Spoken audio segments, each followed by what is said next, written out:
اور آپ کے دل میں جو قاری صاحب کے لیے محبت ہے، یہ اس کا ایک اظہار اور اس کا ایک صبر ہے۔ آپ حضرات کی مبارکباد کے مستحق ہیں کہ آپ نے وقت بھی نکالا اور تشریف بھی لائے۔ آپ میں سے کئی حضرات ایسے ہوں گے جو دور دراز سے تشریف لائے ہوں گے، سردی کے موسم میں پیسہ خرچ کر کے، یا جیسے ہمارے تبلیغ والے حضرات کہتے ہیں جان مال وقت کی قربانی دے کر اب تشریف لائے۔ آپ کا یہ آنا بہت ہی مبارک ہے، اس لیے کہ یہاں جو آپ تشریف لائے ہیں اس کی وجہ صرف اور صرف حب فی اللہ ہے۔ آپ کو حضرت قاری صاحب سے جو محبت ہے، آپ کو اس ادارے سے جو محبت ہے، اور آپس میں ایک دوسرے سے جو آپ کی محبت ہے، وہ آپ کو یہاں کھینچ کر لائے، اور اس محبت میں دنیا کے کسی مفاد کا دور دور تک کوئی شائع نہیں ہے، اس لیے کہ دنیا ہے ہی نہیں۔ قاری صاحب کیا آپ کو دنیا کا فائدہ پہنچا لے گا؟ یہ ادارہ آپ کو دنیا کا فائدہ کیا پہنچا لے گا؟ آپ ایک دوسرے کو دنیا کا کیا فائدہ پہنچا سکتے ہیں؟ لہذا اس محبت میں دنیا کے کسی شائبے کا بظاہر کوئی امکان نظر نہیں آتا۔ لہذا امید ہے کہ اللہ کی بارگاہ میں یہ خالصتاً حب فی اللہ شمار ہوگی، اور حب فی اللہ کی جو فضیلتیں، جو برکتیں رسول اللہ صلی اللہ علیہ وسلم نے بیان فرمائی ہیں، وہ اس تشریف آوری پر، اس آمد پر انشاءاللہ آپ سب کو حاصل ہیں۔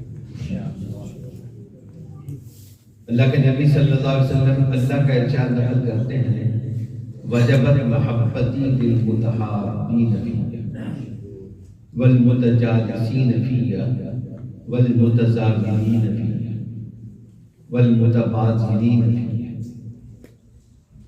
کہ اللہ کہتے ہیں کہ میری محبت لازم ہے، یعنی مل کر ہے۔ اللہ کی محبت ملنے کا مطلب یہ ہے کہ اللہ ہم سے محبت کرنے لگ جائیں گے اور ہم اللہ سے محبت کریں گے۔ ان لوگوں کے لیے جو میری وجہ سے ایک دوسرے سے محبت کرتے ہیں اور میرے حوالے سے ایک دوسرے کی ملاقات کے لیے جاتے ہیں، اور میرے ہی حوالے سے آپس میں مل جل کر بیٹھتے ہیں، اور میرے ہی حوالے سے ایک دوسرے پر خرچ کرتے ہیں۔ تو آپ نے محبت کا ثبوت کیا، محبت پہلے سے موجود تھی، اور آپ تشریف لائے، المتزاورین فیہ ہو گیا، اور آپ یہاں بیٹھے ہوئے ہیں، یہ المتجالسین فیہ ہو گیا۔ تو امید ہے کہ ہمارا یہ مل بیٹھنا یہ اللہ کی محبت کا ذریعہ بن جائے،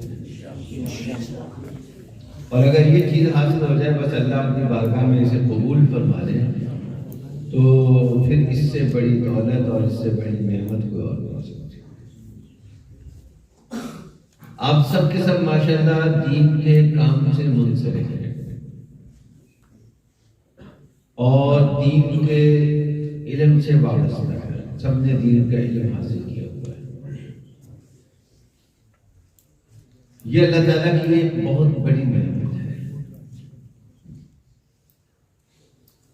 یہ نعمت اس لیے نہیں ہے کہ ہم اپنی جیب میں رکھ کر بیٹھیں۔ آپ میں سے مختلف حضرات کے اس وقت مختلف کام ہوں گے، مختلف مصروفیات ہوں گی، کوئی ہو سکتا ہے کسی کاروبار میں لگا ہو سکتا ہے کوئی کہیں ملازمت کرتا ہو سکتا ہے کوئی کسی مسجد میں ہو، امامت و خطابت سے منسلک ہو، کچھ آپ میں تدریس سے منسلک ہوں گے، آپ میں کچھ لوگ اور شعبوں سے اور کاموں سے بھی منسلک ہوں گے۔ اللہ تعالیٰ آپ کو اپنے اپنے شعبے میں مزید ترقیات عطا فرمائے، مزید برکت عطا فرمائے۔ لیکن ایک چیز جو ہمیں ہمیشہ اپنے ساتھ رکھنی چاہیے وہ یہ کہ ہر مسلمان اور خاص طور پر دین کا ہر عالم، دین کو جاننے والا یا قرآن کا حافظ یا قاری، وہ رسول اللہ صلی اللہ علیہ وسلم اور انبیاء علیہ السلام کی نسبت کی وجہ سے وہ داعی ہوتا ہے۔ ہر مسلمان کو داعی ہونا چاہیے، اور خاص طور پر ہر عالم دین اور ہر حافظ کو، ہر قاری کو داعی ہونا چاہیے۔ آپ کاروبار کر رہے ہیں، وہاں بھی آپ داعی بن سکتے ہیں۔ آپ سرکاری ملازمت کر رہے ہیں، وہاں بھی آپ داعی بن سکتے ہیں۔ آپ تدریس کر رہے ہیں، وہ تو ہے ہی دعوت، وہاں بھی آپ داعی بن سکتے ہیں۔ آپ امامت و خطابت کر رہے ہیں، وہ بھی دعوت ہے۔ آپ بس نیت کر لیں کہ صرف تنخواہ کے لیے نہیں کر رہا، وہ بھی ہماری مجبوری ہے، میرا مقصد دعوت ہے۔ اور دعوت کا جذبہ اپنے اندر پیدا کریں، دعوت والی صفات اپنے اندر پیدا کریں، داعی والی روح اپنے اندر پیدا کریں۔ جب آدمی داعی بننے کی نیت کر دیتا ہے تو سب سے پہلا فائدہ تو یہ ہوتا ہے کہ دعوت انسان کے عمل کی محافظ اور پہرے دار کرتا ہے۔ انسان کی اصلاح اس کا شیخ اور اس کا پیر اتنی زیادہ نہیں کر سکتا جتنا دعوت کی نگرانی اس کی اصلاح کرتا ہے۔ کیونکہ جب آدمی کسی چیز کا داعی بن جاتا ہے تو کسی چیز کی طرف بلانے والا بن جاتا ہے تو ایک تو اپنے ذہن میں اس کی اہمیت بیٹھ جاتی ہے، اور دوسرے جب دوسروں کو کہتا ہے تو خود عمل کا جذبہ بھی آدمی کا دل بیدار رہتا ہے، جاگ جاتا ہے۔ یہ احساس رہتا ہے کہ یہ کام مجھے کرنے ہیں اور یہ کام مجھے نہیں کرنے۔ تو یہ فیصلہ کر لیں کہ ہمارے جو بھی کام ہیں وہ اپنی اپنی جگہ مبارک ہے۔ ابھی مجھ سے پہلے ایک دوست غالباً اس موضوع پر بات کر رہے تھے کہ ہمیں چاہیے کہ ہم اپنے فضلاء کو اس قابل بنائیں کہ زندگی کی ہر شعبے لے جا سکیں۔ بہت اچھی بات ہے، لیکن داعی بننا چاہیے۔ داعی بننے کے لیے ضروری نہیں کہ ہر وقت آپ اپنی بات ہی کرتے رہیں، اتنی زیادہ بات کریں اپنی کہ لوگ آپ کی بات سن کر بن جائیں۔ داعی ہونے سے مراد یہ ہے کہ آپ کے ذہن میں ایک فکر مندی موجود ہے کہ میں نے دین کو آگے بڑھانا ہے، دین کی بات کو آگے بڑھانا ہے۔ اس کے لیے جو بھی مناسب موقع نظر آئے اس کی آپ پہلے سے انتظار میں بیٹھے ہوں اور اس کے لیے پہلے سے آپ کی تیاری کریں۔ آپ کسی اسکول میں پڑھا رہے ہیں تو سب سے پہلے تو آپ اپنے عمل سے داعی کر سکتے ہیں۔ آپ کا عمل، یہ ہمارے ایک ہوتے تھے حضرت قاری صاحب رحمۃ اللہ وبرکاتہ، جانتے ہیں، آنکھوں کے اسپیشلسٹ تھے، دیندار ڈاکٹر تھے، ڈاکٹر حافظ عبداللطیف صاحب۔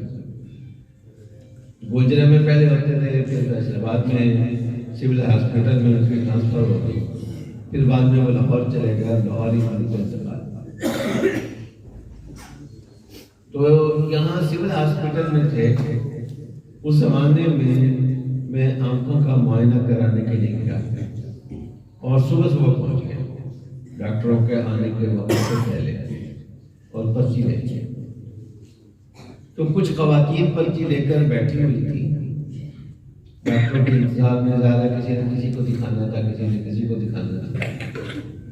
تو وہ آپس میں تبصرہ یہ کر رہی تھی کہ جڑا وہ داڑھی والا ڈاکٹر ہوتا، داڑھی والا ڈاکٹر وہ لیٹ نہیں ہوتا، وہ وقت پہ آ جاتا۔ تو داڑھی رکھ کر وقت پہ پہنچنا یہ بذات خود ایک طریقہ ہے۔ گویا ایک داڑھی کی اس نے عزت بڑھائی، ان کو پتہ بھی نہیں ہے کہ میری وجہ سے، حالانکہ وہ ذرا تھوڑے سے تکتے قسم کے ڈاکٹر تھے، تھوڑے سے جلالی مزاج کے تھے، لیکن اس کے باوجود ان کو پتہ بھی نہیں ہے کہ میری وجہ سے یہ لوگوں کو یہ ہو رہا ہے احساس، لیکن وہ پیدا ہو رہا ہے۔ تو یہ بھی ایک دعوت کی شکل ہے۔ تو داعی کی صفات اپنائیں اور دعوت کو اپنی زندگی کا مقصد بنائیں، اور دین کی بات کرنے کا جیسے کیسے کوئی موقع ملے کوشش کریں کہ آپ نے وہ موقع نکالنا ہے، کسی پر بوجھ بن کر نہیں، بوجھ بنے بغیر جہاں وہ موقع نکلتا ہو، چاہے 5 منٹ دن کی بات کرنے کا موقع ہو، آپ کا اپنا کاروبار ہے تو اپنے ملازموں کو بٹھا لیں، روزانہ بٹھا لیں، یا حضرت عبداللہ بن مسعود رضی اللہ تعالیٰ عنہ ہفتے میں ایک دفعہ واضح نصیحت کی کرتے تو ہفتے میں ایک دفعہ بٹھا لیں، ان کے سامنے وہ دین کی بات کرتے ہیں۔ آپ کاروبار کرتے ہیں، اگر کسی مسجد والے آپ کو اجازت دیتے ہیں تو آپ 5 منٹ کوئی درس قرآن دے دیا کریں، کوئی درس حدیث کسی نماز کے بعد دے دیا کریں، دین کی کوئی بات کرتے ہیں۔ یعنی آدمی اگر اپنے ذہن پر فکر سوال کرے تو مواقع پیدا ہو جاتا ہے، فکر ہوتی ہے تو اس کا نتیجہ یہ ہوتا ہے کہ آدمی موقع کی انتظار میں ہوتا ہے، اور جب موقع کی انتظار میں آتا ہے تو جب موقع آتا ہے تو اس کو استعمال کر لیتا ہے۔ جب فکر نہیں ہوتی تو موقع کی انتظار میں نہیں ہوتی، اور جب موقع کی انتظار نہیں ہوتی تو موقع آتے ہیں چلے جاتے ہیں، آدمی کو پتہ بھی نہیں چلتا کہ یہ موقع آیا تھا اور یہ چلا گیا۔ تو ایک سب سے بڑی گزارش تو آپ سے یہ کریں۔ دوسری بات اسی سے منسلک ہے، بات بڑی عام سی ہے اور بکثرت کہی جاتی ہے، لیکن بعض باتیں ایسی ہوتی ہیں کہ کہے جانے کے باوجود بھی مزید کہنے سننے کی ضرورت ہے، اور وہ ہوتی ہے داعی کی سب سے بڑی صفت ہوتی ہے وہ اس کے مزاج کی نرمی اور زبان کی شائستگی۔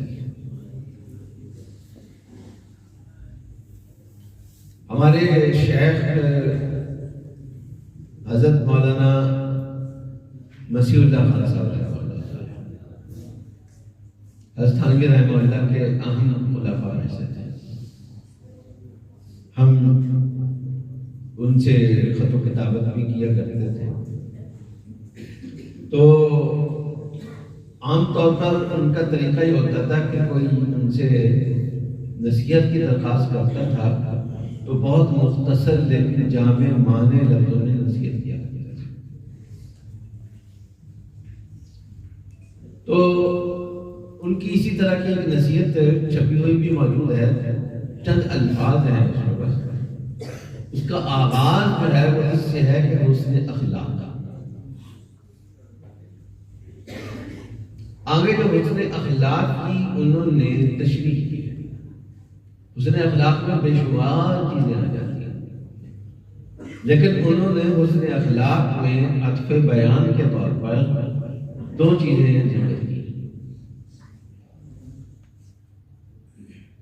بتواضع نرم کلامی، یعنی حسن اخلاق میں دو چیزیں، ایک تواضع، ہر ایک کے ساتھ آپ کے جو میل جول برتاؤ بات کرنے کا انداز ہے اس سے تواضع ہوتا ہے، اور دوسرا حسن کلام، نرم کلام، آپ کی گفتگو میں نرمی، قرآن یہ بتاتا ہے، قرآن کا یہ بات ہے کہ آپ اپنے بڑے بڑے دشمنوں کے دل بھی جیت لیں گے، آپ کا جو دشمن ہے وہ ایسے ہو جائے گا کأنہ ولی حمیم،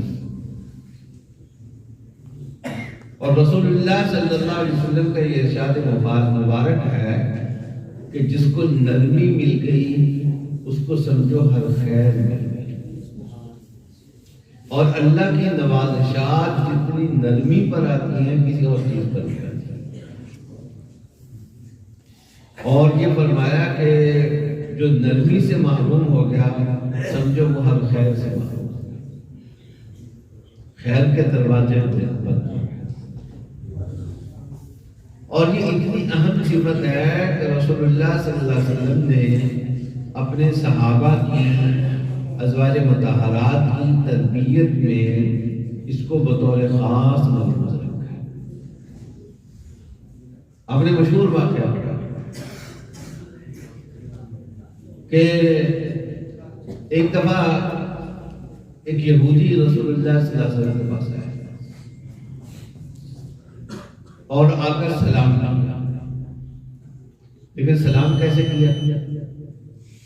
یہودیوں کا طریقہ ہوتا تھا کہ گول مول الفاظ میں السلام علیکم کہتے تھے کہ سننے والا تو یہ سمجھے کہ شاید السلام علیکم کہا ہے، لیکن حقیقت میں السلام علیکم کہا تھا، یعنی تم پر موت ہو۔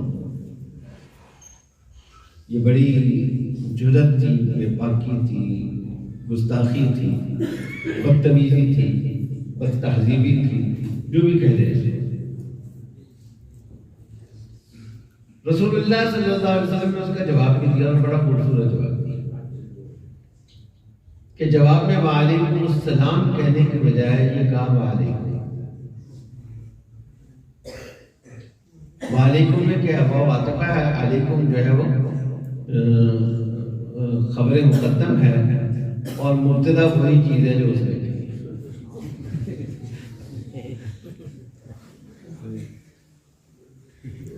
مبتدا وہی چیز ہے جو اس نے کہی ہے۔ اگر السلام علیکم کہا ہے تو پھر ہماری طرف سے بھی تم پر سلام ہے، اور اگر السلام علیکم کہا ہے تو ہماری طرف سے بھی، تو اپنی زبان کو غیر شائستہ ہونے سے بھی بچا دیا، اور ترکی بترکی جواب دیا کہ جو ادھر سے ادھر آیا ہے وہی ادھر سے ادھر۔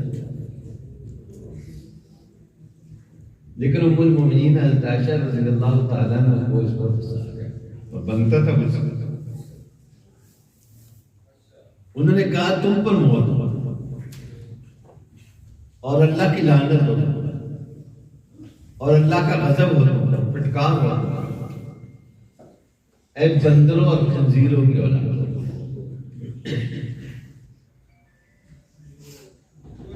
تم مستحق تو اسی چیز کا،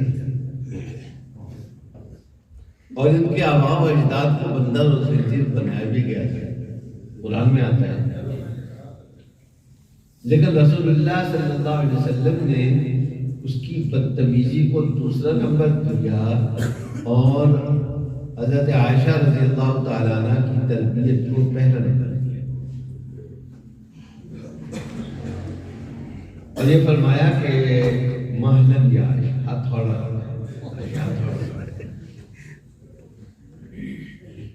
ایاکی والعنف والفحش، یوں کھل کر بات نہیں کیا کرتے، سخت بات نہیں کیا، فحش کا معنی منہ پھٹ ہو کر بات، کھل کر بعض باتیں ایسی ہوتی ہیں جو کہنے کی ہوتی ہیں لیکن دبے لبے ہو تھوڑا سا بول جو پیٹ لگا کر دیتے، تو اس طریقے سے کرنے چاہیے۔ اور فرمایا کہ علیک بالرفق فإن الرفق لا يكون في شيء إلا زانه، نرمی جہاں آتی ہے وہ خوبصورتی پیدا کرتی ہے۔ تو یہ رسول اللہ صلی اللہ علیہ وسلم کی اپنوں کے لیے درجہ ہے۔ صحابہ کا مقام اور مرتبہ اسی وجہ سے ہے کہ رسول اللہ صلی اللہ علیہ وسلم نے براہ راست ان کی تربیت کی۔ تو یہ دین کی خاطر، ویسے ہی اپنے جذبات پہ قابو رکھنا، یہ قرآن کہتا ہے وَمَا يُلَقَّاهَا إِلَّا ذُو حَظٍّ عَظِيمٍ، قسمت والے لوگوں کو چیز ملتی ہے۔ اور خاص طور پر دین کی نسبت اگر ساتھ مل جائے تو پھر یہ چیز اور زیادہ ہے۔ اپنے جذبات، اپنا غصہ اور ان چیزوں پر کنٹرول کر کے آدمی اپنے مشن اور اپنے مقصد کو سامنے رکھ کر الفاظ کا انتخاب بھی کرے اور اپنے فیصلے بھی کرے۔ تو بہرحال آپ کا یہاں آنا بہت ہی بابرکت ہے۔ ایک بات آخر میں کہوں گا کیونکہ بظاہر اذان کا وقت ہو گیا ہے کہ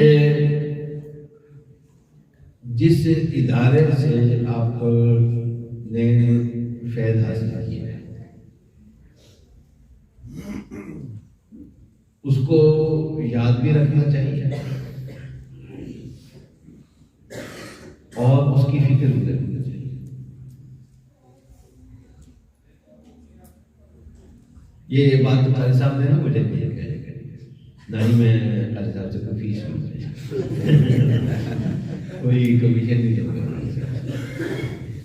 لیکن بہرحال یہ ہے کہ اس چیز کو جو ہے وہ اپنے ذہن میں رکھنا چاہیے۔ یہ محبت کا تقاضا ہے، اچھے برے وقتوں کا آپ کو پتہ ہونا چاہیے۔ امام شافعی رحمہ اللہ جب امام مالک سے استفادہ کر رہے تھے تو اس وقت امام مالک کے حالات اتنے اچھے نہیں تھے، مالی طور پر بہت اچھے نہیں تھے۔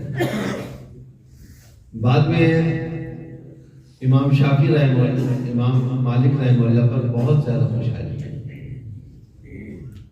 بے انتہا خوشحالی امام مالک پر۔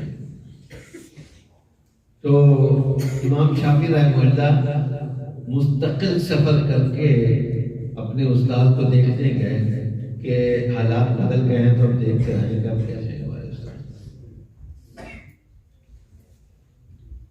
تو اچھے حالات دیکھنے کے لیے، تو مشکل حالات دیکھنے کے لیے تو آنا اور زیادہ آنا ہوتا ہے۔ اچھے حالت میں کوئی وقت میں آئے نہ آئے، مشکل وقت میں باہر یہ آنا، یہ انسان کی محبت کا ایک تقاضا ہوتا ہے۔